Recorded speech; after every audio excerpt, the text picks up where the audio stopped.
Hey guys, let's get more news about Dallas, but first, don't forget to subscribe and leave your like.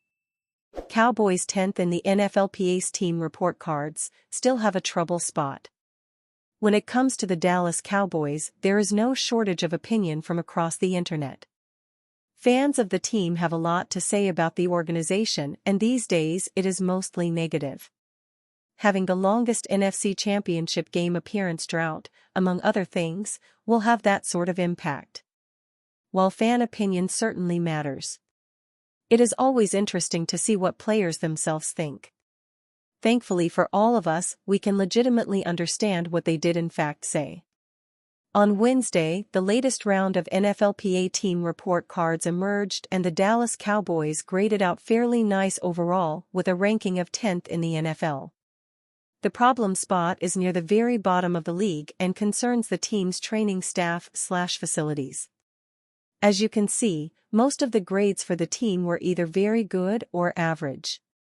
The Cowboys fared most well with regards to treatment of families. It was noted they provide daycare during home games and a family room as well, and the locker room, although it was noted that a third of responded felt there were ongoing plumbing problems in the locker room. The Cowboys graded poorly in both the training room and training staff departments. Here is what the report offered.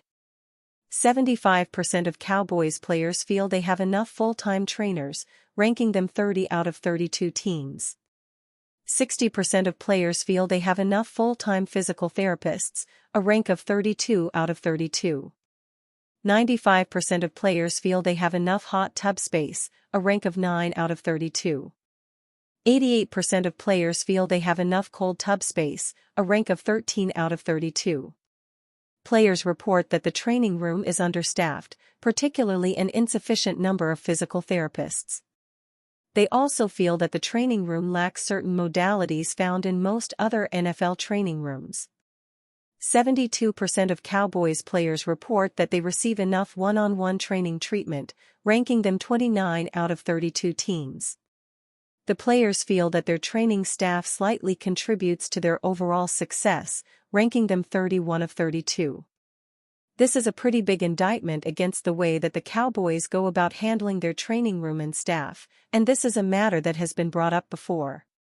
It is important to remember that these are evaluations based on the season and year that just finished, so we are talking about what preceded the Brian Schottenheimer era as he was just hired. Mike McCarthy is gone as the team's head coach, but he advocated often for things like this in the name of helping his players. On the subject of McCarthy, he was given a pretty high mark in the blurb that was offered in the team overview. The Dallas Cowboys finished the season in the top 10, excelling in several areas. Their facilities, including the locker room and weight room, are top tier, and they consistently rank among the best in how the organization treats players' families. When the players were asked what the team is currently doing best, the most consistent answer was the leadership of head coach Mike McCarthy and the culture he fostered. Note, Mike McCarthy was fired as head coach after the season. It should be noted that McCarthy was not fired and that his contract simply expired. There is a difference in a technical sense. But it is something to note that the players felt that the thing that the team was doing best was the leadership of Mike McCarthy and that the Cowboys did not bring him back. Hopefully the Cowboys take this seriously and work on their training situation in the name of giving Schottenheimer the best chance possible. Cowboys' $40 million Dak Prescott contract move predicted. That Dallas Cowboys $240 million contract with Dak Prescott, signed last fall on the eve of the start of the 2024 season? The ink, by now, is of course dry. But the ink can be moved. And in fact, our CowboysCountry.com insider, Mike Fisher, is predicting we might be about 2 weeks away from that very thing occurring. Built into the deal with the Dallas QB are void years, future empty vessels in which to move cap money as to spread out and lessen the impact of Prescott's salary. It was 30 years ago when Jerry Jones and the Cowboys first started utilizing this tool, and Dallas became the model for how to do it. And now it is about to happen again. writes Fish, "It is very simple and it is very clear. At whatever point the Cowboys wish to do so, they can flip the switch on Dak's existing deal, without having to ask permission or negotiate, and move his 2025 cap hit from $89.89 million to about $50 to $54 million, and in doing do will gain about $36 to $40 million in cap room."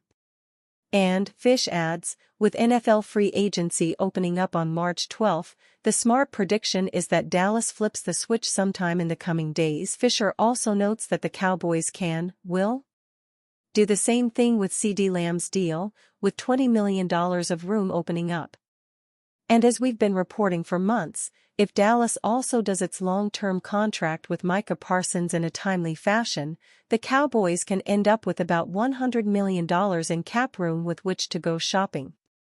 We do add a cautionary note to all of this, and an acknowledgement of Cowboys Nation skepticism. While not flipping the switch on Dak's deal would leave his cap impact at $89.89 million, a figure so massive it would preclude Dallas from doing much roster-building business at all. COO Stephen Jones' conservatism on these matters justifies your wait-and-see approach.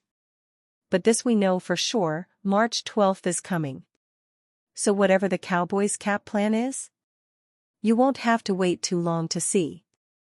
Dan Quinn shares thoughts on rival Cowboys hiring Brian Schottenheimer as head coach. Brian Schottenheimer was not the glitziest available name for the Dallas Cowboys to pick from for its head coaching hire when organization parted ways with Mike McCarthy, but Jerry Jones forged ahead with that plan. It was an interesting end amid interesting timing as the high-profile coaching search met a resolution.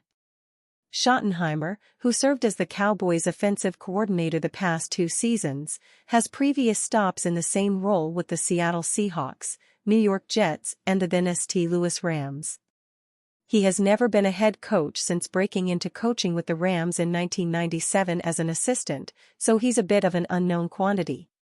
One believer, however, comes from an interesting camp as Washington Commanders coach Dan Quinn had some incredibly nice things to say about Schottenheimer on Wednesday while attending the NFL Scouting Combine. "I've got so much regard for Brian," Quinn said via Todd Archer. "I actually worked with him years ago at the New York Jets, and it was then that I probably saw how excellent he was, as both of us probably had a little less chrome and a little more juice on some things. He's going to do a fantastic job," Quinn continued. "He's got high-level coaching, high-level relatability. And when you put those two things together, that's a rare combination. Coaching is a fraternity, so it's not surprising to hear someone praise their former colleague. Considering how fierce the Cowboys-Commanders rivalry is though, probably best to get all this out during the offseason. And you fan? What do you think of Dan Quinn's situation? Leave your opinion in the comments.